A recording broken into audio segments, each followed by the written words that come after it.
Greetings on this rather lovely sunny day. I thought I'd give an interpretation of a chapter from the Book of Enoch that is so relevant today. But before we sort of go into that, wonderful synchronicities again, SNC channel. The word transcend is a very interesting one. So trans is movement, so transcend, so transcend. I don't know where you're going to end up. Hopefully a spiritual end that you will see. Another interesting word is mortal and immortal. So mort is French for death, mort all, death to all. So that's why it is mortal. And immortal is probably in some ways a better way would be to say non-mortal. But this world is, I think, should be pretty obvious by now. It's full of deceptions, dualities, mirrors, and shadows. So there's such a thing as a rapture. Keep in mind this vowel shift, rapture, rupture, corrupture, pretty much what this reality is about.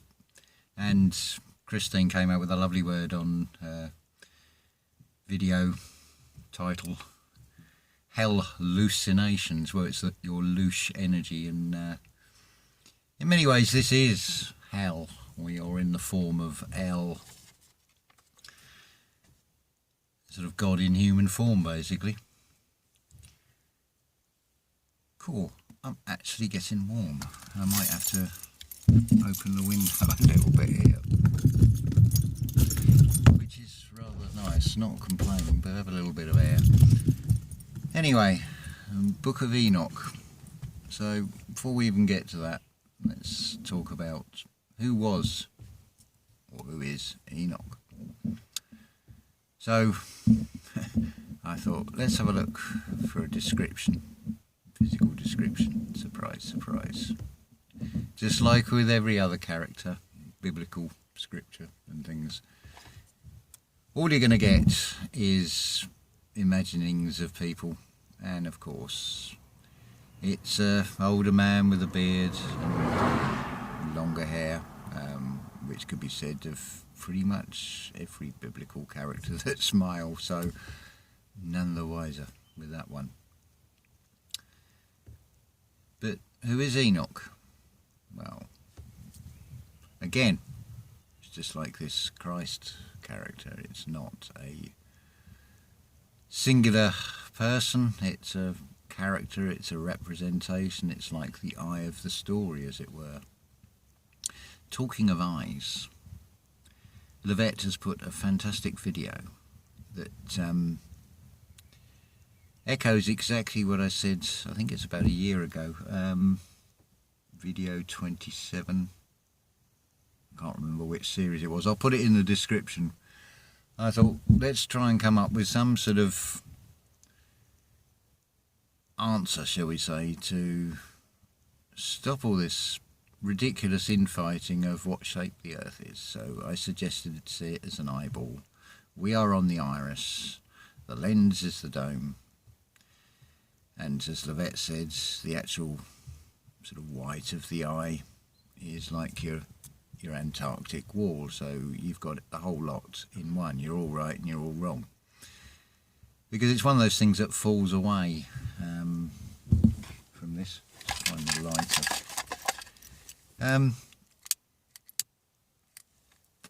So Enoch, what does Enoch look like? You want to see Enoch? Well, what you do, you pause this and you go and look in the mirror.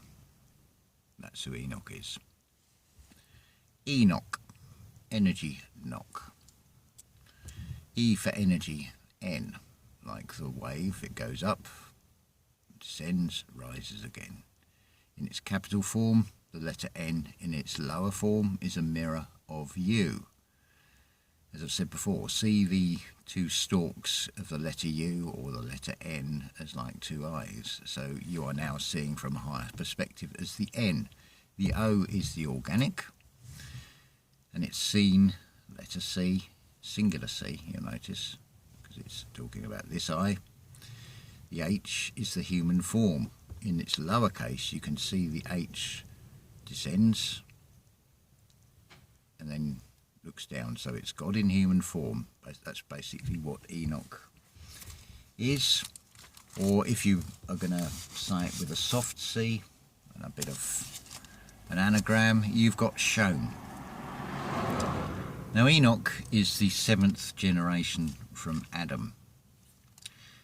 His name means experience or experienced. That's a big clue to who or what Enoch is.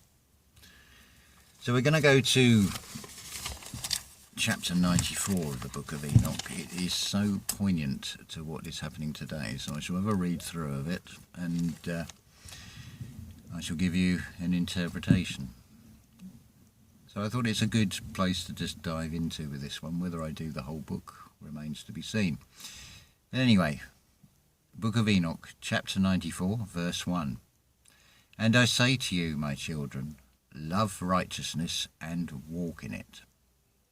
For the paths of righteousness are worthy of acceptance, but the paths of iniquity will quickly be destroyed and vanish. So I say to you, my children, so he's talking from, he's a perspective of the Creator. Love righteousness. It's given as, depends which translation you look at. So love righteousness and walk in it. I think probably a good analogy to this would be the quote from, I think it was William Morris who came up with that particular style of wallpaper and various other things. Keep only in your life what is beautiful and practical. In this physical reality, that's pretty much it, really. Paths of righteousness. So something that is beautiful, something is beautiful to you. So it's not going to be looking at conspiracy theories. It's not going to be looking at fear porn on the media. That is not beautiful. That is anything that is going to give you a negative feeling is not beautiful, and it's not practical to you either. So, 94 verse 2, and to certain men from a future generation the paths of wrongdoing and of death will be revealed, and they will keep away from them and will not follow them. That's basically, this is writing from a perspective or to the future, giving you instruction. Keep away from those in those lower vibrations. Don't follow them, don't listen to them, because they do you no good. So verse 3, and now I say to you, the righteous, do not walk in the wicked path, or in wrongdoing, or in path of death, very much so. And do not draw near to them, or you may be destroyed. There's been a lot of talk about whether those that have been jabbed are contagious. Yeah, I think it's a good idea to keep away from them for multiple reasons, mainly because they're just hollow shells, they're holograms, as Christine says on SNC. There's no substance to them, nothing of any real spiritual meaning or value. It's actually quite good that many of them are actually gagged. So another word in here, or a couple of words, they come up quite a lot. You've got iniquity. Well, what is iniquity? Big clue. It's in I, so it's referring to this first I again. Quit. Why is a question. Why would you want to quit and lose connection with your spiritual self? Iniquity. And you've also got antiquity. See, the English language is made up of prefixes and suffixes, really. So there are things you want to quit for definite inside of you, but you don't want the iniquity to be sort of controlling you, going into the past, for example. So, verse 4, but seek and choose for yourself righteousness and a life that is pleasing, and walk in the paths of peace, so that you may live and prosper. So you're walking on this spiritual path, and you're not going to draw things towards you that are negative, are going to put you in a fear state. This is this path of righteousness. You're doing this for you, above and beyond anything else. You are the entire world. You are the entire universe. This is something that Christine mentioned, and something I'd mentioned when I travelled to Scotland. Am I driving? Am I even moving? Or is everything coming towards me like a video screen on fast forward when you're driving? And now, if you think about this, that you are all a universe in your own right, how can the world be moving in all these multiple directions? This is a huge clue again as to how this metaphysical is so very different from this physical reality. This wasn't going to be a straightforward reading. This is always, I thought, I'm going to put my own little bits to this and add in things that are relevant. So where are we? Verse 5, and hold my words firmly in the thoughts of your heart, and do not let them be erased from your heart, for I know that sinners will tempt men to debase wisdom, and no place will be found for it, and temptation will in no way decrease. So, huge message in this verse 5. Hold my words firmly in the thoughts of your heart. Well, there's the cellular structure of the brain in the heart being shown to you, the heart memory, your soul memory, where your intuition is sort of coming from as well, doing things from the heart. So hold Enoch's words firmly in the thoughts of your heart. Do not let them be erased from your heart. It's very specific. It's not erased from your mind. Do not let them be erased from your heart. So we're definitely in the metaphysical with this. For I know that sinners will tempt men to debase wisdom, and no place will be found for it, and temptation will in no way decrease. And you can see that being played out in many ways with these media theatre shows, third waves, earthquakes, Tataria, mud floods, crater moon earths. They're all alluring things. The temptations will not decrease. You'll notice the trickle feed of the internet. There's two sources. There's source that created everything. There's this twisted AI, artificial source, that is giving you little breadcrumb trails, bright lights to chase. And you wonder why there are so many conspiracy theories. Verse 6, woe to those who build iniquity and found deceit, for they will quickly be thrown down and will not have peace.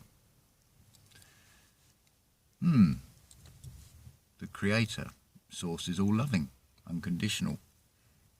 So why would he be throwing down? Well, let's look at God in human form.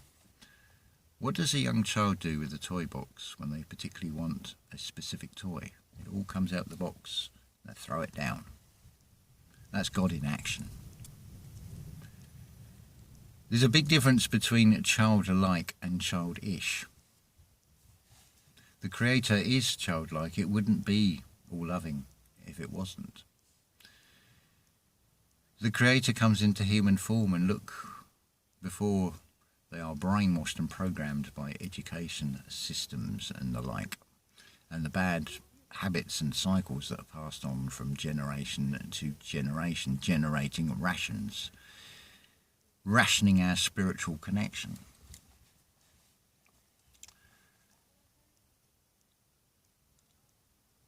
Where are we?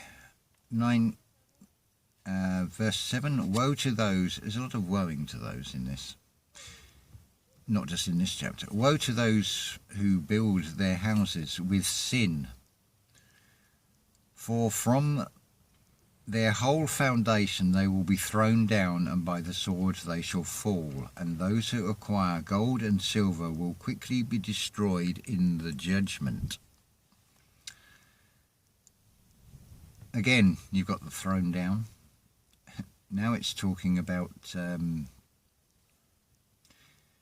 build their houses with sin. Well, that can be ill-gotten gains. The house is also referring here to the mind. What you construct in the mind, are they your highest possible thoughts? Are you building up something at the expense of others? This is all class of this. And those who acquire gold and silver will quickly be destroyed in the judgment. It's that saying when your whole world falls apart. If you were, for example, to have heavily invested in stocks and shares, and you have a situation like the Wall Street crash, you'll find that your whole foundation, because you founded your wealth on going through the stock exchange and on that system, so the foundation of that is sort of swept away. The rug is pulled from under you. Cornerstones and foundations are tantamount to everything to do with this spiritual path. You want to be on a firm path in the spiritual sense as much as anything else. Verse 8. Woe to you, you rich, for you have trusted in your riches.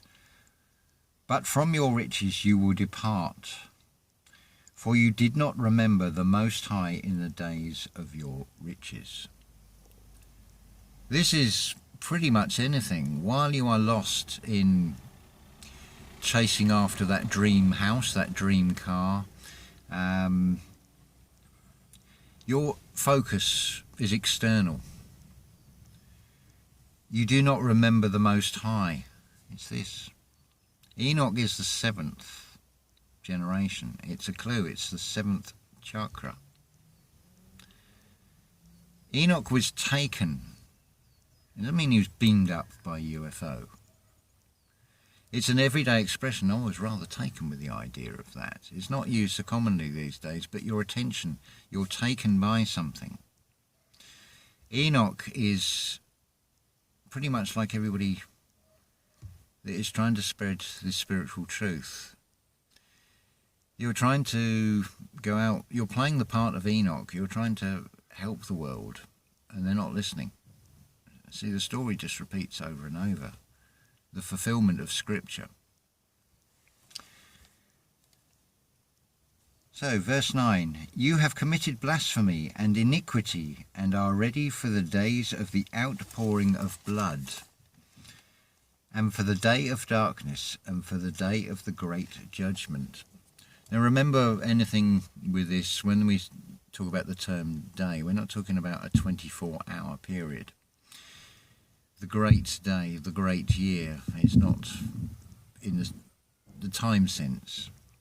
The day of darkness, well, that's probably when you snuff out your spiritual connection, because you've become an abomination by taking in poisons, because you've taken a wrong script. Verse 10, thus I say, and make known to you, that he who created you will throw you down, and over your fall there will be no mercy, but your Creator will rejoice at your destruction. That, again, doesn't sound like an everlasting Creator. But where is the Creator? That's your pineal gland. There will be no mercy. That's self-inflicted. It's that saying about, oh, thank God that's over. So the rejoice at your destruction, it's rejoice in its relief, because I feel a lot of these misled spirits, as much as being snuffed out, the spirit will actually leave and just leave the physical vessel, the mind and the body, separated from its spirit. You're now a 66 instead of a 666. And you're right. And your righteousness, this is verse 11, and your righteousness in those days will be a reproach to the sinners and to the impious. It's basically saying that those that are righteous, in other words, those that are on this spiritual path, those that are doing the inner work, are basically going to give you no attention. You fade away and die, basically, because you are the centre of the universe. Everything is external to you. The only thing you can know is you. So your world, although there is a greater world, it is not in your world unless it's within your sort of immediate surroundings. And well, some of it you can keep alive in your head, somewhere you used to live. You'll know it's still there if you go back there. But your immediate world is just what you come into contact with and what you allow into that world. So those that have taken the snake oil will, quite literally and figuratively, fade away. They're nothing to worry about. It goes in greater detail in the Book of Enoch. I've just picked that one chapter as an sort of illustration of the whole lot. But there's a lot of very clear and specific, almost predictions that are unfolding in this reality. So I would definitely heed the words of the one that was shown. Well, it's not just one, is it? It's many. We're at different stages of it. We're all bringing things to the table with this one. So that's chapter 94. Hopefully that will clarify a few things for you, make a bit more sense. So I think I'm going to go and have a cup of coffee now. I know what Christine said about, yes, we should all be doing raw food, but do what you can. You have to walk this path in two worlds. It's just go with what feels right, I would say. But ideally, yes, we should not be eating cooked food at all. Doing the best we can for these physical vessels, because they are just the housing for your spirit to go through this experience. So yes, we do want to look after them. Yes, I know, I just had a cigarette. But I find it helps, especially with things that are in my world at the moment that are external to me, but I'm not being drawn into, shall we say. I just play the part of the observer in it, and I'm not getting pulled down by it. It's actually a very interesting experience, and this is something else. Stop bloody whinging about things that have happened to you in the past, because you're just keeping them in the present. You're keeping them very much alive. This is this whole thing about you are the centre of your world. You allow in what you want to allow in. Remember where your heavens are. They're up here. Your cerebrum, your Sarah Abraham. You've got the power of imagination. You've got the power to create. What you create in those thoughts will come into this reality. Art is a wonderful example of this. It's often said that whether you like a painting or something, it is subjective. Well, that's exactly what it is. It is subjective. It is a subjective act. Something created in the imagination that has become an object, an objectional fact in this reality. It's a perfect example of it. the metaphysical is so much greater, this can't be said enough, than what we can perceive with the five senses. We're on a very limited band. We haven't got a broad band in the same way in the spiritual sense as in the AI sense. But we can open up. This is what the open mind is. There is only one way you're going to do this, and that is meditation. That is stilling the mind, stilling the body, putting the effort into this. But it's up to you. You can be a sinner, but keep in mind that warning of what might happen. There's nothing to fear from it, except the fear that you make yourself. So it's one of those things. Right, I think it is time for a cup of coffee. We've waffled on plenty long enough, but hopefully that has clarified a few things for you and